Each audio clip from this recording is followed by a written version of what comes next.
सभी को मेरा नमस्ते है। मैं आप सबका हार्दिक स्वागत करती हूँ और आशा करती हूँ कि आप सभी लोग सुखी होंगे, स्वस्थ होंगे और प्रसन्न होंगे। आज मैं आप लोगों के लिए जो कहानी लेकर के आई हूँ उस कहानी का नाम है कैलाशी नानी। चलिए कहानी शुरू करते हैं।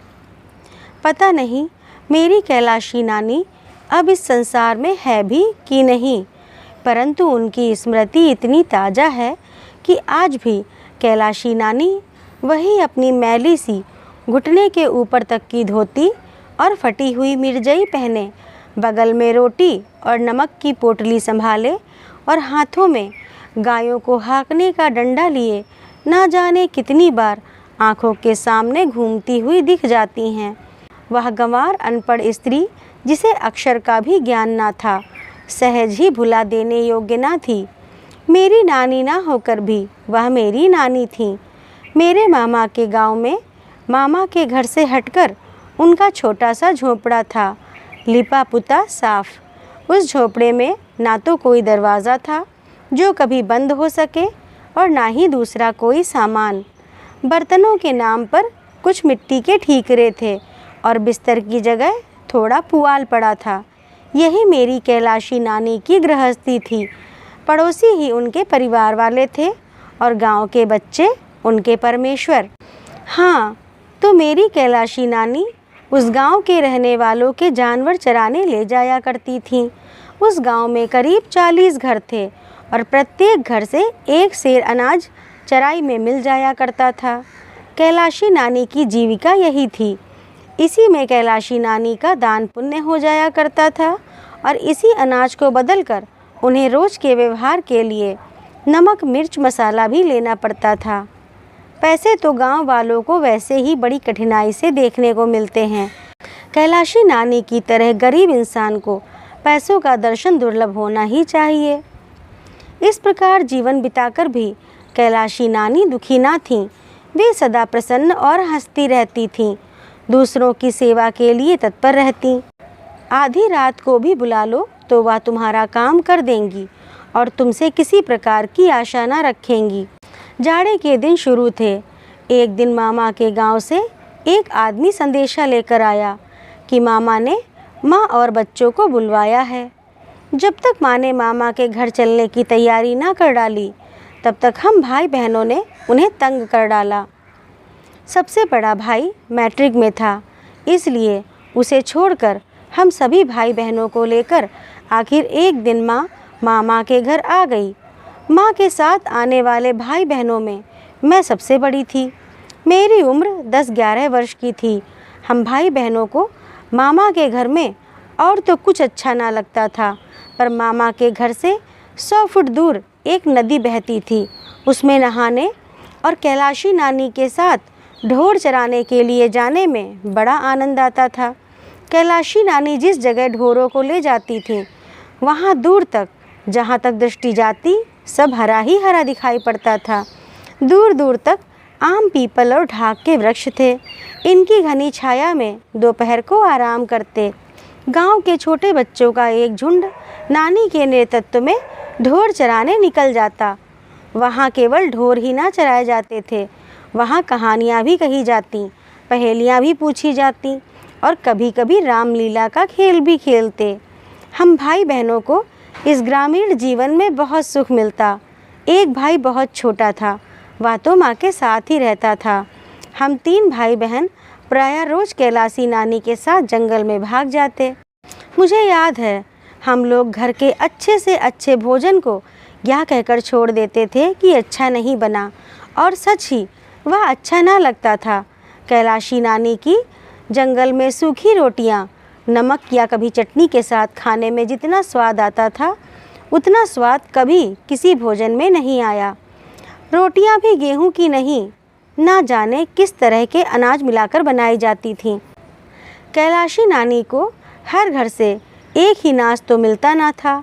कहीं गेहूं, कहीं जौ, ज्वार, मक्का, उड़द, मूंग, अरहर सब मिलाकर इकट्ठा कर देती और रोज़ आवश्यकता अनुसार किसी की चक्की से पीस लाती और दूसरे दिन के लिए रोटियां सेक रखती। यही उनका प्रतिदिन का आहार था। यही रोटियां वह सबको खिलाती थीं और हम लोग बड़े स्वाद से खाते थे। कभी कभी गांव के दूसरे बच्चे नदी में धोती फैलाकर मछली भूनते। उस दिन कैलाशी नानी रोटी भी ना खाती, सत्तू खाकर ही रह जाती। इसी प्रकार एक दिन हम लोग कैलाशी नानी के साथ हार पर गए थे। उस दिन कैलाशी नानी ने राजा रानी की कहानी सुनाई थी। राजा की एक राजकुमारी थी, बड़ी सुंदर, बड़ी नेक। किंतु एक दिन जब वह नदी पर नहा रही थी, तब परियों के देश के राजा का राजकुमार आया और राजकुमारी को घोड़े पर बैठाकर ले भागा। कहानी सुनने के बाद कलेवा से पहले हम लोग बड़ी देर तक नहाते थे और तैरते थे। पानी बहुत गहरा ना था, पर बड़ा साफ था। नदी में नहाने का प्रलोभन हमें रोज़ यहाँ घसीट लाता। हाँ, तो उस दिन नहाते नहाते मुझे यही डर लग रहा था कि कहीं परियों के देश का राजकुमार ना आ जाए। वहाँ राजकुमार तो ना आया, परंतु जब नहा धोकर लौटी तो देखा कि कैलाशी नानी के पास कोई बैठा है। कपड़े जरा साफ सुथरे थे। मैं डरी कि कहीं यही तो वह राजकुमार नहीं है। फिर घबराकर दूर तक नज़र दौड़ाकर देखा, कहीं भी कोई घोड़ा ना दिखा। मैं बेफिक्र हो गई कि यह राजकुमार नहीं है, वरना वहाँ घोड़ा तो ज़रूर होता। बाद में कैलाशी नानी से मालूम हुआ कि वह गांव का ज़मींदार है और कैलाशी नानी को हर महीने ढोर चरवाई में 5 सेर अनाज देता है। वह वहीं हम लोगों के पास ही पीपल के पेड़ की जड़ पर बैठ गया और हम सब भाई बहनों के बारे में कैलाशी नानी से बातचीत करने लगा।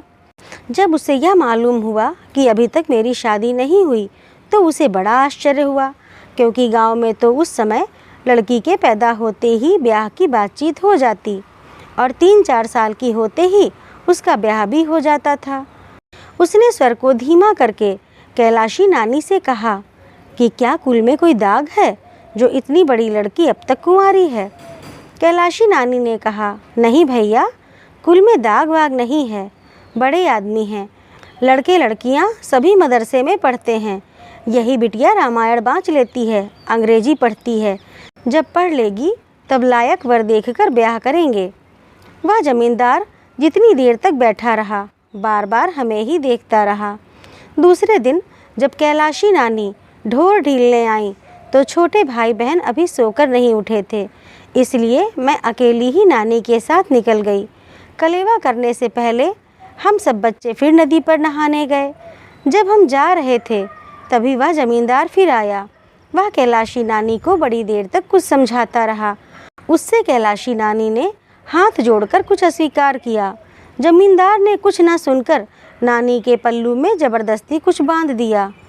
हम लोग भी रोटी खाने आए, पर आज कैलाशी नानी रोज़ की तरह खुश ना थीं। उनके चेहरे पर एक तरह की उदासी थी जो छिपाए ना छिपती थी। उन्होंने हमें खिलाया पिलाया और फिर कहानी सुनाने बैठी, किंतु कहानी में उनका मन ना लगा। अन्य दिनों की तरह जब मैं बच्चों के साथ ढोर हाँकने जाने लगी तो जाने ना दिया। उन्होंने मुझे अपने पास ही बिठाए रखा। मैंने जिद की तो मुझे डांट दिया। शाम हो चुकी थी। माँ तुलसी के पास दिया जला रही थी। कैलाशी नानी छिपती हुई सी माँ के पास आईं और इशारे से बुलाकर अलग कमरे में ले गईं। उन्होंने माँ से कहा कि वह अपने बच्चों समेत जल्दी से जल्दी घर वापस चली जाए, कारण कि वह ज़मींदार हम दोनों बहनों को अपने नालायक पुत्रों की वधू बनाना चाहता है। ज़मींदार का मेरे मामा से बहुत दिनों से बैर चला आ रहा था। शायद वह अपने इस बैर का बदला इस प्रकार लेना चाहता है। वह चाहता है कि कैलाशी के साथ ढोर चराने जाने पर वह हम दोनों बहनों की मांग में अपने पुत्रों से सिंदूर भरवा दे। इस प्रकार हम दोनों बहनें उसकी पुत्र वधुएं बन जाएंगी। मामा जानकर भी कुछ ना कर सकेंगे। इस काम में वह कैलाशी नानी की सहायता लेना चाहता था, इसीलिए 10 रुपये उनके पल्लू में ज़बरदस्ती बांध दिए थे। 40 रुपये काम पूरा हो जाने पर देने का वादा किया था। कैलाशी नानी ने शपथ लेते हुए वह 10 रुपये कमर से निकालकर माँ को दिखाए और फिर बोली, बिटिया झूठ नहीं कहती, मेरे पास तो 10 पैसे भी नहीं। फिर ये 10 कलदार कहाँ से आए? ये उसी अधर्मी ने बांध दिए हैं। तुम बिटिया को लेकर चली जाओ। जिस गांव का ज़मींदार इतना अधर्मी है, उस गांव में तुम फिर मत आना। बिटिया का शादी ब्याह करके ससुराल भेजकर ही फिर आना। कैलाशी ने यह भी कहा कि वह हमारे जाते ही इन रुपयों को ज़मींदार के आगे फेंक देगी। अधर्म का पैसा वह कभी स्वीकार ना करेगी। मुझे याद आया कि एक दिन इकन्नी लेकर मैं नानी के साथ चली गई और कैलाशी नानी ने मुझसे लेकर वह बहुत संभाल कर रख ली और शाम को लौटकर वह माँ को वापस कर दी। माँ ने जब वह इकन्नी उन्हीं को वापस दे दी तो कैलाशी नानी के चेहरे से ऐसा भाव टपक रहा था जैसे उन्हें कहीं का खजाना मिल गया हो। कई बार इकन्नी को उलट पुलट कर देखने के बाद कैलाशी नानी ने उसे कमर में खोस लिया। माँ को जाने कितने आशीर्वाद देती हुई वह गई थीं। वही कैलाशी नानी आज कमर में 10 कलदार बांधे थीं। कल जरा सी बात पर 40 रुपए और मिलने वाले थे, पर कैलाशी नानी अधर्म का पैसा नहीं लेना चाहती थीं। उन्होंने कहा कि अगले दिन वह हमें वहाँ से भेजे बिना ढोर चराने नहीं जाएंगी और ज़मींदार के रुपए उसके दरवाजे पर जाकर फेंक देंगी। फिर तो चाहे वह महीने का 5 सेर अनाज भी बंद कर दे, कैलाशी डरती नहीं। वह कहीं भी जाकर ढोर चराकर पेट पाल लेंगी। माँ उनकी बात पर विश्वास नहीं कर पा रही थी। कोई कैसे उनकी पुत्रियों की मांग में सिंदूर भरकर घर में रख लेगा।